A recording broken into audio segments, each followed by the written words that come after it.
Last weekend it was British Motorsport's last big event of the season, the Autoglass British Rallycross Grand Prix, and we've got the key races coming up later in the programme. Martin Schanker, last year's winner, wasn't entered this year, so we'll take a moment or two to have a look at the man who carried most of the British hopes, the Grand Prix favourite, Will Gollop. What Nigel Mansell is to the Formula One British Grand Prix, Will Gollop is to the British Rallycross Grand Prix. Twice a winner and the man with the biggest fan club. And in the absence of his great rival Martin Schanker, Gollop was a clear favourite last weekend at Brands Hatch. This year, his distinctive MG Metro 6R4 was the fastest car in the British Championship, and Gollop won his first outright British title. And Brands Hatch, if the conditions were right, was his ideal venue. The weather especially, it's going to probably stay greasy all day, and really you've got to have a fair bit of luck to stay out of trouble, I think, today. You've had an emotional victory here in the past. How would you sum up your feelings for this event? I love the event because it's the biggest British event that we have, and possibly nearly as big as some of the top European events. But the atmosphere here is very good. But the sport will always have its perils. At Liddon Hill, just a few weeks earlier, Gollop had his biggest ever accident. It wrote off his European Championship hopes and a lot more besides. Fortunately, the fire that followed his collision with the bank and Gary Baker was swiftly dealt with. Gollop was comparatively unhurt, but the valued car was a wreck. Everything rested on this race to keep my chances of winning the European Championship going. And I just pushed too hard around the outside of Pat Duran to try and get up a place to try and see if I could win the race. And I got just caught up with Pat slightly, and at about 100 miles an hour we went off and hit the bank. Unfortunately, we bounced off the bank and came back and hit Gary Baker coming through as well, so it did a fair bit of damage to the car and to Gary's, unfortunately. Is that one of the biggest you've had? It's the biggest, yes. Tell us about the car after that. Basically, it could have been repaired. The body shell was quite bad, but it is repairable. But because of this event coming up, we've had to reshell it completely, and we'll repair the other shell when we get 5 minutes, as we say. So how would you sum up the work that's been done and the hours that have been put in over the last few weeks? Well, we had a quick reckon up, and it was 600 man-hours. It's a lot of time and effort. Man-hours that seemed well spent as Gollop moved through the qualifying heats in which times are set to decide grid positions for the A, B or C finals. All was going well until this fifth heat. Gollop first off the line, well ahead of one of his big rivals, the Norwegian Tor Holm, but then problems as he coasts to a standstill on the outside of paddock. The problem, a broken rear differential, and there would follow a frantic 20 minutes to effect the repair and stay in the competition. Meanwhile, out on the track, bigger problems for Tor Holm, chasing Pauli Silvernoinen. Holm in the RS200 is a bit too ambitious here at the chicane. Jan Arthur Iverson leads, Holm gets it all wrong, then seems to have sorted things out, but no. A very big impact indeed at the chicane, and a rather eventful heat is brought to a premature end. And for two Grand Prix favourites, the action now switches from the track to the pits. For Gollop, no time to lose in changing that rear differential on the 6R4. For Tor Holm, a wave to the crowd indicates that he's okay, the car is another matter. Now, Will Gollop, and indeed rallycross drivers in general, don't sit back in the motorhome at moments of crisis like this. And the British champion has got the helmet and driving gloves off. Spanners are what he needs for the next 20 minutes. But they're also a philosophical breed, swift to accept the inevitable. And Tor Holm, a top 3 finisher here last year, has decided that his car needs rather more than 20 minutes attention, and he's out of the British Grand Prix. These cars, when you keep your foot in it, they pull themselves out of it, but they are some beasts to drive, and I kept it the 2 first curves. I didn't manage quite the 3rd one, and that's where I hit the rubber wall. Very hefty impact. Are you okay? Oh, the safety in the car are perfect, so I am quite okay. Nothing the matter with me, but the car, we have some winter work on the car. Yeah. Did you realise immediately that the car would be beyond repair for today? Oh yes, I didn't even have to go and have a look. I've crashed these cars before, and I know how it feels. This one was a heavy one.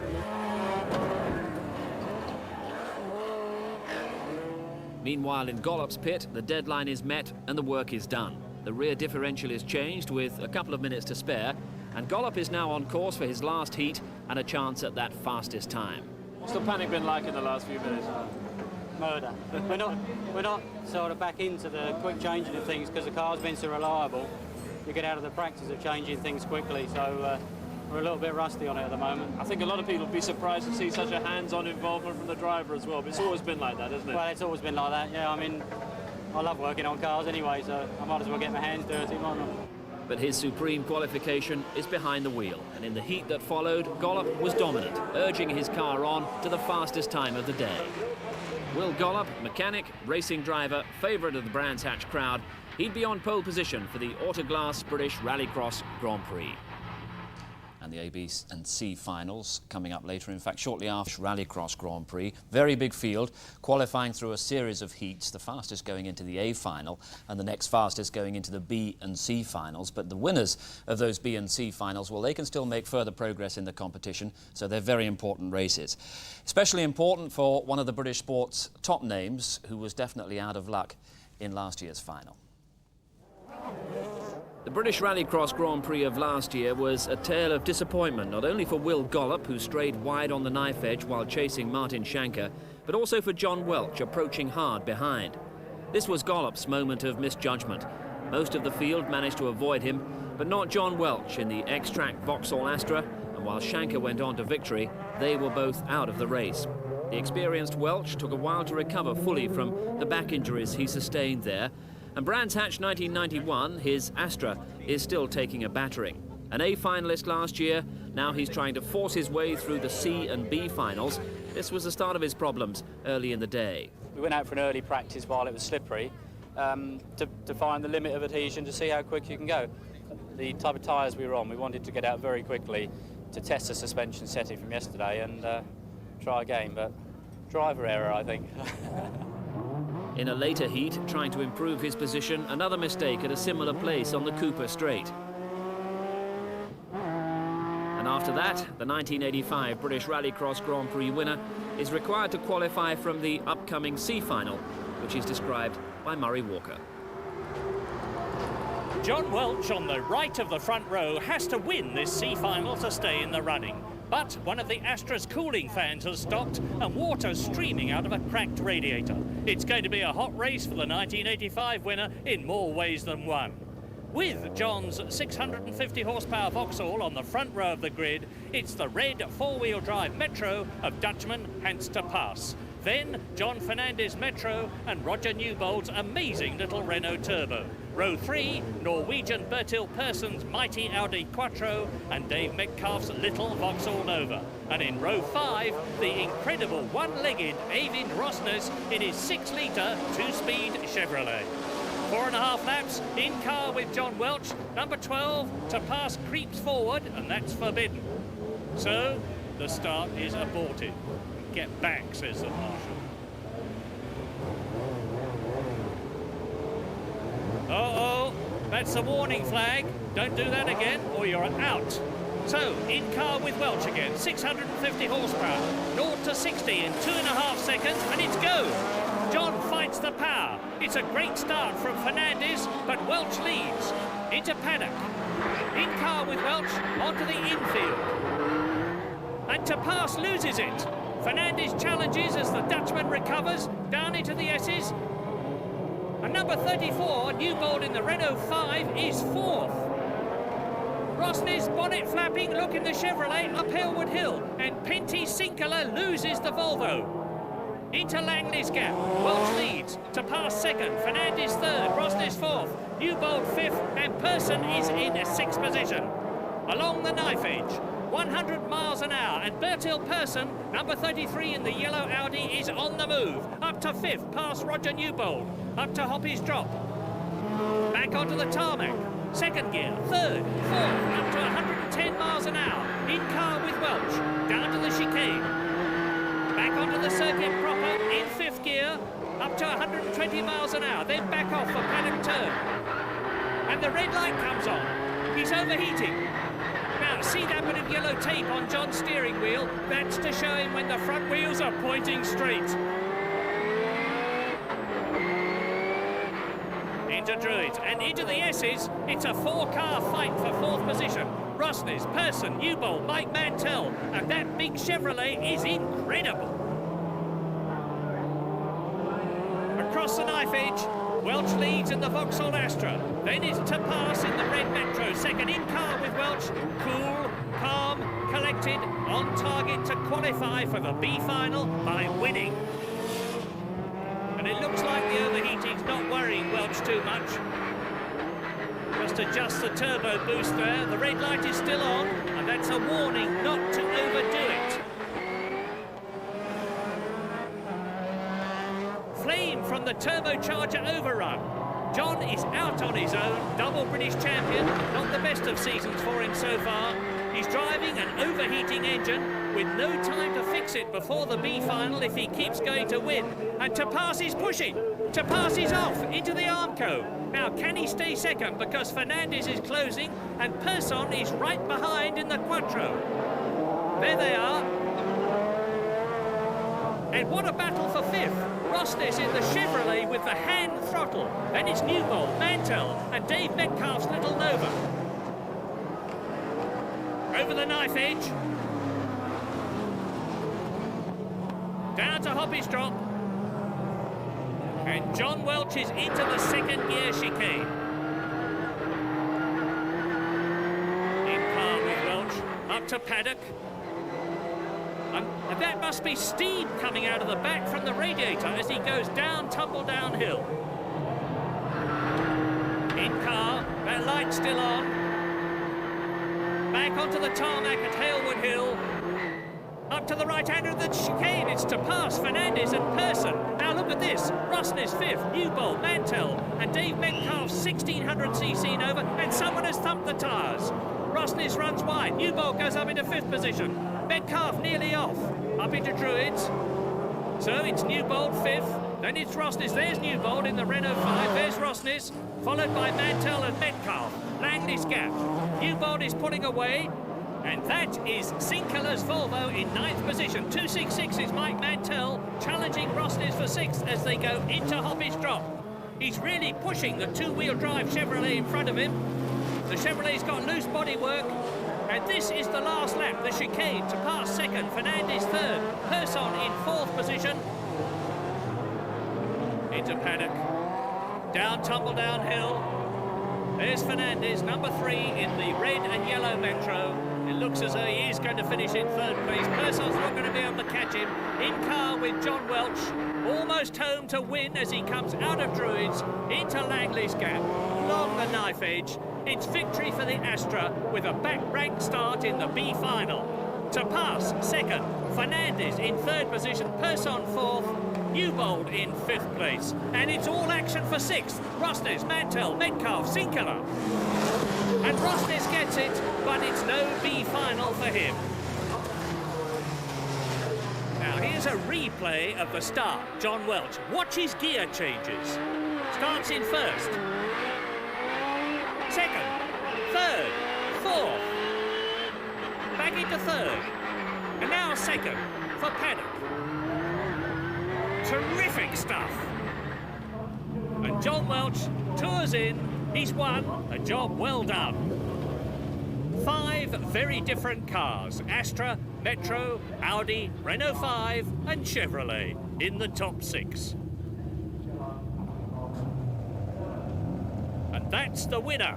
On the grid for the B final, John Welch's battered Astra, lining up for another 4.5 laps, and he's got to win again to qualify for the 1991 British Rallycross Grand Prix. Front row of the grid, Mark Flaherty and Norwegian veteran Jan Arthur Iverson. Dennis Biggerstar from County Down, a 1983 winner, Sweden's Ole Arneson next. Row 3, John Maloney from Limerick with John Cross's Ford Fiesta. Tor Holmes' shattered Ford is out, and John Welch has got it all to do from the back row. All set. And Welch gets a rocket start. He's blasting through. Up to 4th at Paddock. Here they are. Iverson leads, Flaherty 2nd, Arneson 3rd, Welch is 4th. Down, tumble downhill. In car with Welch. Arneson's Quattro ahead, 3rd position. Up Halewood Hill. Iverson leads. Flaherty in the blue Metro second as they go round Druids. Iverson nearly losing it. Arneson in the Quattro is third. Welch is fourth. Across the knife edge, power down. It's very slippery there. Down to Hoppy's drop. And Flaherty in the blue Metro is challenging Iverson. And he hits the tyres. Welch is with Arneson and the tyres have hit Arneson. Look at his bodywork. We're following him in car with John Welch. The Audi is damaged. Into the chicane and Flaherty runs wide. Arneson and Welch go through to second and third. Flaherty's got a problem. He's touring out. His race is over and a paddock. It's Arneson versus Welch sliding over the surface. As they go through the S's, it's a tremendous fight for second place, and remember, only the winner goes through to the Group A final. So, out of the S's, up Halewood, Druids, Iverson leads, Arneson second, Welch third, it's Ford RS 200, Audi second, Vauxhall third, through Langley's Gap, in car with Welch, across the knife edge at 100 miles an hour, into Hoppies. First, second and third together, Iverson, Arneson, Welch, Norway, Sweden, Britain. Biggerstaff is in fourth position. Maloney is in fifth place. We're in car with Welch. This is a chicane. It's Arneson ahead. And look at Biggerstaff and Maloney in the Metros. Tumble downhill coming next, out of paddock. And there are the two Irishmen, Biggerstaff and Maloney, fighting in the Metros for fourth position.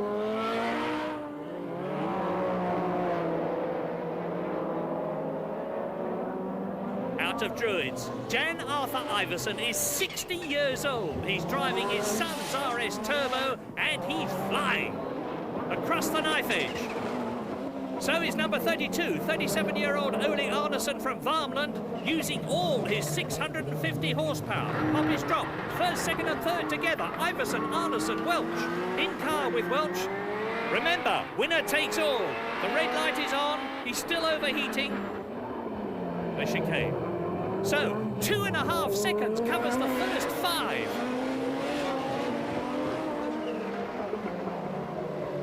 Look at Arneson in the Audi. It's a big car. He slides very wide indeed. Into the S's, closing up on Iverson. Welch is right behind the Audi in third place. Into Druids again, and Arneson is really sliding it. Iverson hits the tyres. He's offline and Arneson goes through into the lead. Now maybe Iverson missed a gear. Anyway, Arneson leads. Welch in third place is right up with Iverson now, so it's the Audi leading. Number 22, the Ford, is in second place. Then it's John Welch's Astra in third position, but he's having to watch the temperature still. Into the chicane, Iverson is offline again. Oh, and he's hit the tyres. That gives Welch a chance to close up, but it looks as though Iverson's keeping the power on. Look at his bodywork. Welch right up alongside the Ford as they go into the S's, and right behind them, Dennis Biggerstaff is up with Welch in the blue and white Metro. Druids, Arneson is clearing off. If he wins, he's going to qualify for the Grand Prix. Along the knife edge at 110 miles an hour, Arneson wins the B final.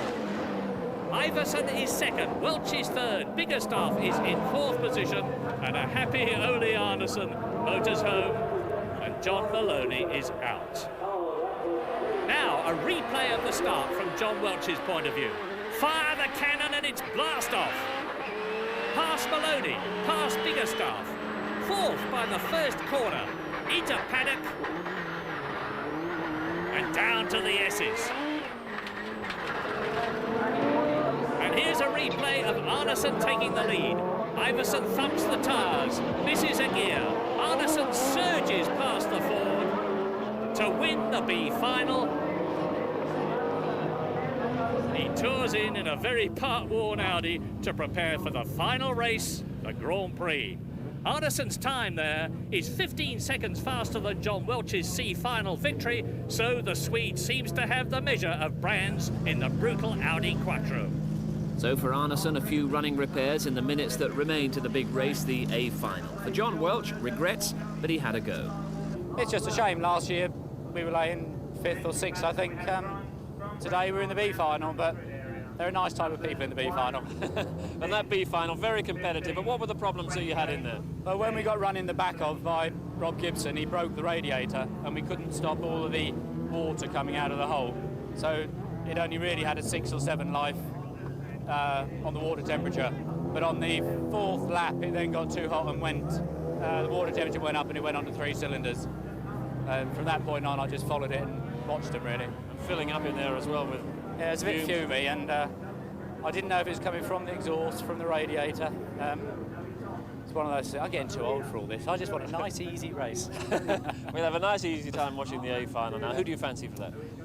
Obviously, Will's got to be the favourite, but as the dampness is coming down, it's coming out of the ground, the advantage that Steve Palmer and the normally aspirated cars have is the instant response, and what you'll probably see is that Will go across to the distance, and if Steve or a couple of other Metros are that close, they'll be snapping all over his heels, and they have it very easy. Will has the turbo lag and the boost to put up with.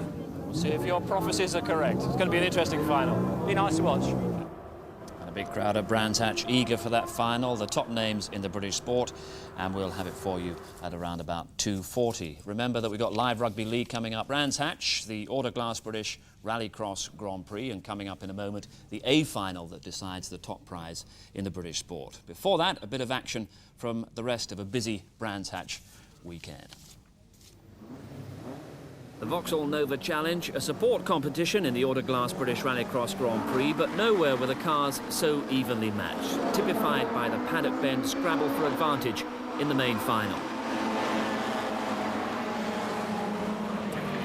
4 or 5 abreast, they all somehow got round in a shower of wing mirrors, but by this time Mark Renison, the former double British Rallycross champion, was already pulling away from the field. And Renison would go on to take an emphatic victory in what was for him a one-off outing in the category. Some distinguished names behind him: Paul Coney, the reigning Vauxhall Nova Challenge champion, and Jeff Allen with all his experience in the SO British Touring Car Championship. A little earlier in the Nova B final, look out for car number 7, driven by Liz Linford, whose husband, a Silverstone Rally School instructor, gave her the drive here to celebrate her 40th birthday. And the present was duly unwrapped inside a couple of laps at Paddock Hill Bend.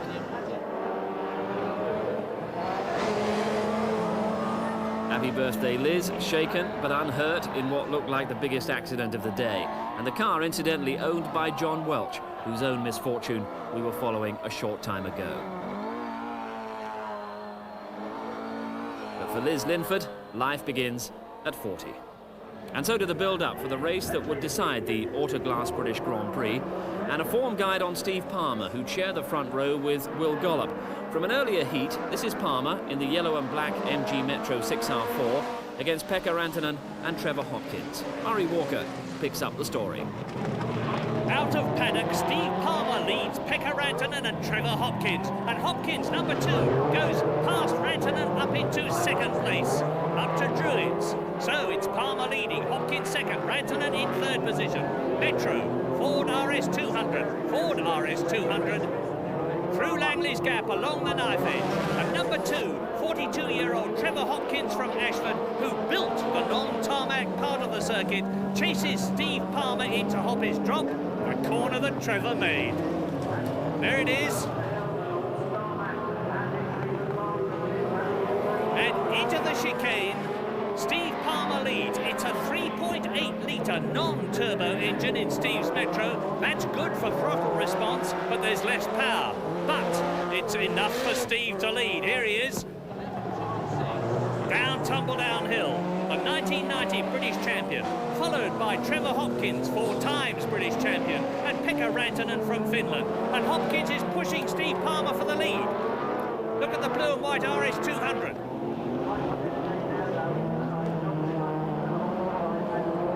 Out of Druids. Palmer leads, Hopkins drifting wide, second place, Pekka Rantanen third. But it is a copybook drive by Steve Palmer. He's smooth, he's calm, he is unflurried, he is commanding from the front. keeping it nicely on the circuit. It's in the apex.